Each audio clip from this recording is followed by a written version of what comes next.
இன்னைக்கு கட்சி கற்பூரம் மாதிரி கரைஞ்சு போச்சு. எலும்பு கூட தான் இருக்கு. 2 கால்களிலே இந்த ஆட்சி நடைபெற்று கொண்டிருக்கிறது. விரைவில் கவிழும். தமிழக வெற்றி கழகம் மற்றும் அதன் தலைவர் மற்றும் அமைச்சர் பெருமக்கள், எம்எல்ஏக்கள் ஆகியோருக்கு அரசியல் அனுபவமே கிடையாது.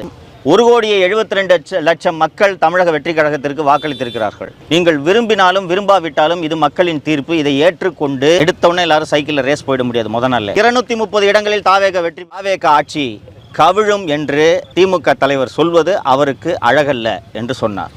சில நாட்களுக்கு முன்பு பொதுக்கூட்டத்தில் பேசிய அண்ணா திராவிட முன்னேற்ற கழகத்தின் பொதுச் செயலாளர் திரு எடப்பாடி பழனிசாமி அவர்கள் 2 கால்களிலே இந்த ஆட்சி நடைபெற்று கொண்டிருக்கிறது, விரைவில் கவிழும் என்று சொன்னார். இந்த 2 கட்சிகளும் ஒரு விஷயத்தை புரிந்து கொள்ள வேண்டும்.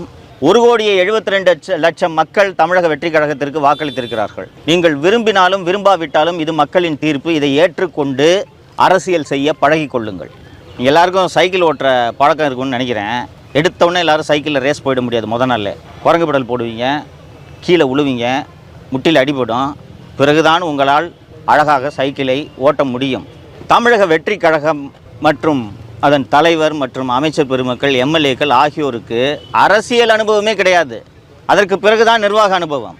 நாம் அனைவரும் 1,72 லட்சம் பேர் சேர்ந்து வாக்களித்து அந்த அரசை தேர்ந்தெடுத்திருக்கிறோம். குறைந்தபட்சம் ஒரு 6 மாத காலமாவது இந்த அரசுக்கு அவகாசம் கொடுக்க வேண்டுமா வேண்டாமா? 2 மாதத்தில் கவிழும், 3 மாதத்தில் கவிழும்ட்டு இரண்டு திராவிட கட்சிகளும் சொல்லி கொண்டிருக்கின்றன. ஒருவேளை 2 மாதத்திலே தாவேக ஆட்சி கவிழ்ந்து மீண்டும் தேர்தல் வருமானால் 230 இடங்களில் தாவேக வெற்றி பெறும். தமிழக வெற்றி கழகம் மற்றும் விஜய் அவர்களோடு தமிழக மக்கள் இருக்கிறார்கள். இந்த எதிர்க்கட்சிகள் அத்தனையும் ஒரு புறம் இருக்கின்றன. சரி, ஒருவேளை 2 மாதத்தில் இந்த ஆட்சி கவுந்து தேர்தல் நடந்துச்சுன்னா திமுகவாவது போட்டி போடுற நிலைமையில் இருக்குது. அதிமுகவுக்கு கட்சி இருக்கா? எடப்பாடி பழனிசாமி அவர்கள் இதை யோசிக்க வேண்டும். அதிமுகன்னு ஒரு கட்சி இருக்கா?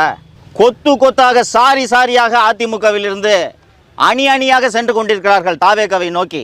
முன்னாள் அமைச்சர் பெருமக்கள் திரு கடம்பூர் ராஜு, உடுமலை ராதாகிருஷ்ணன் போன்றோர் பெரிய மனது பண்ணி இந்த கட்சியில் ஏற்றுக்கிட்டதுக்கு நன்றி என்று சொல்லி தாவேகவில் சென்று சேர்கிறார்கள் என்றால் அந்த கட்சியின் நிலைமை என்னவென்பதை திரு பழனிசாமி அவர்கள் யோசித்துக் கொள்ள வேண்டும். தமிழக மக்கள் 4/5/2006க்கு பிறகு என்ன நடந்தது என்பதை தெரிந்து கொள்ள வேண்டும். இந்த அரசியல் தலைவர்கள் அத்தனை பேரின் மறுபக்கம் என்ன என்பதை தமிழக மக்கள் தெரிந்து கொள்ள வேண்டும் என்பதற்காகத்தான் நான் இன்று உங்கள் வாயிலாக தமிழக மக்களை சந்திக்கிறேன்.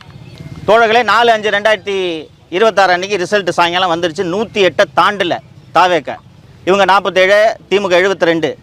யாருக்குமே என்ன பண்ணுறதுன்னு தெரியல. ரிசல்ட்டை பார்த்துக்கிட்டு இருந்த உதயநிதி டிவியை உடச்சி அம்மா கிட்ட போய் அழுகுறாரு. எப்படி விஜயை இந்த முதலமைச்சர்